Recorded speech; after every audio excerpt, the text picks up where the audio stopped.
Hello, this is John, host of Mgtow is Freedom, your voice of reason in an otherwise world full of the incapable female mind. By incapable, man, I mean incapable. Not able to do it, right?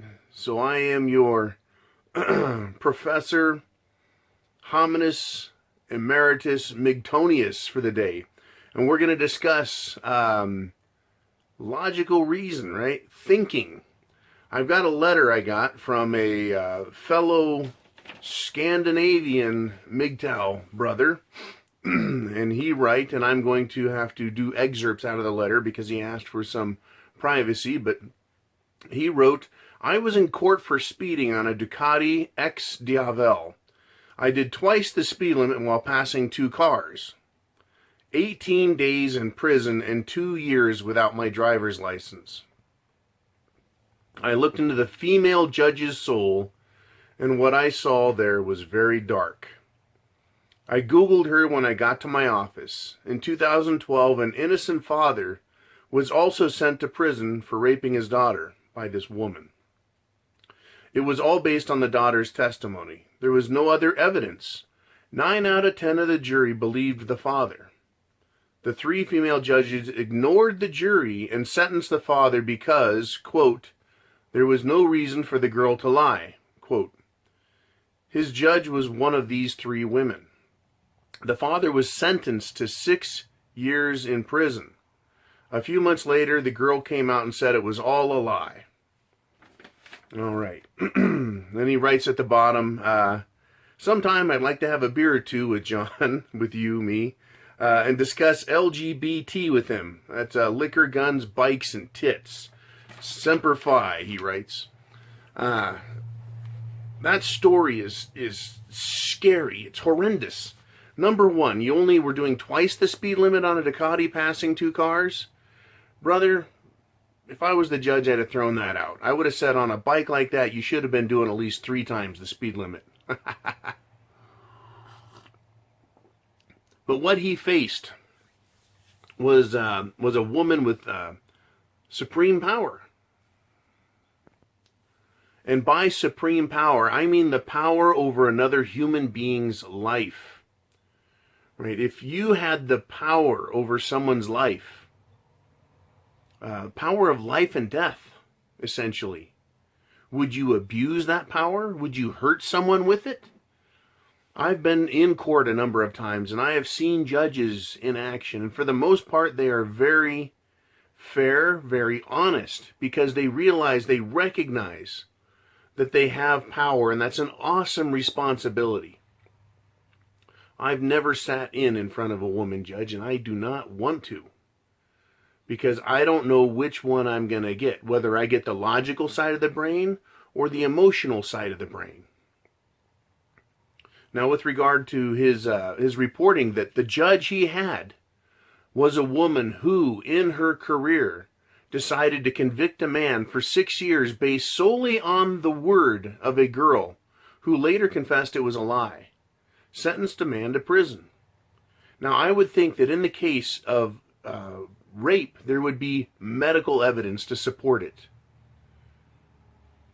Right? I'm sure there was none of that. There was no other evidence. Otherwise, it wouldn't be 9 out of 10 wanted to acquit, but rather 9 out of 10 wanted to convict. And then I could see the 3-judge panel saying, all right, and I don't understand European law the way I understand the American judicial system, legal system that was based on English common law.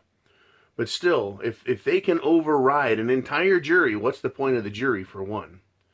But if it was just one who didn't buy the fact, right, and the other 9 said, yeah, convict the guy, he raped his daughter, I could see them saying, yes, we're going to vote for conviction. The 3-judge appellate panel's kind of interesting. I've sat in on some of those trials. Very interesting how that works.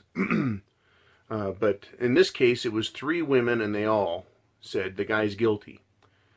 That's based on some emotional context in the brain.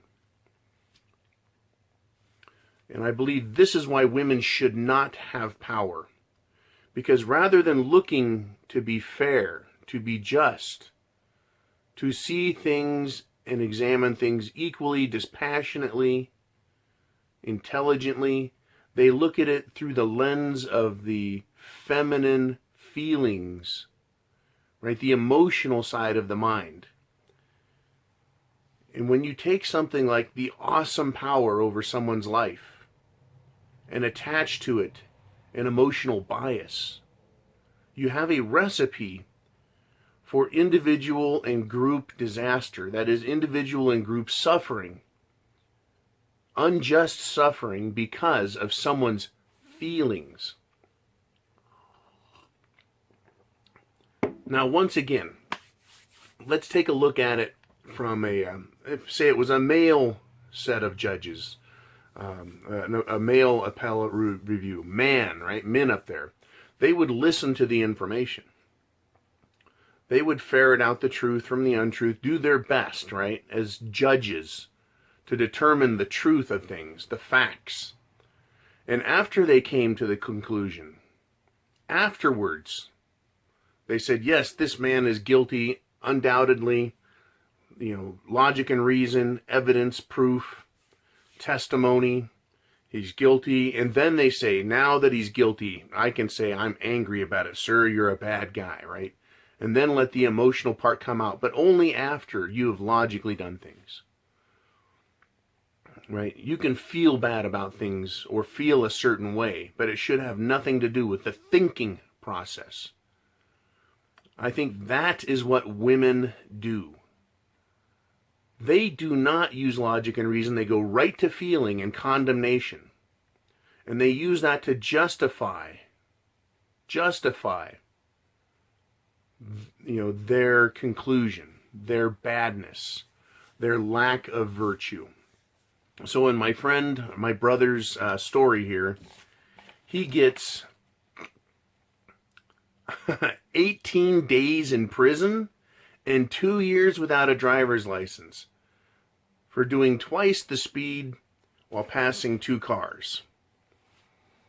In 1989, on my GPZ 750, basically Kawasaki Ninja, in North Carolina, I was doing 110 miles per hour, so that's like 230 kilometers per hour, up a two-lane highway, 2 lanes going each way, so four lanes total.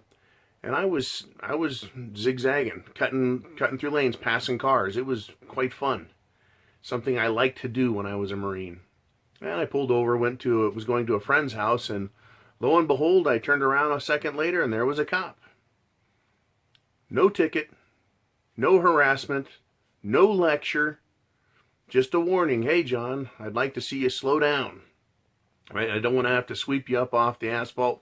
I know what you did back there is a lot of fun. That's what I got. I've also been caught speeding and stood before a judge who said, all right, I'm going to waive the speeding and a number of other things, and you just pay a little fine and get out of here. And I was like, okay, thank you, Judge. That's what we get here in America. Now, I can't imagine getting 18 months in jail for speeding. I think speeding on a motorcycle is far safer than a woman talking on a cell phone, sipping her coffee, and doing her makeup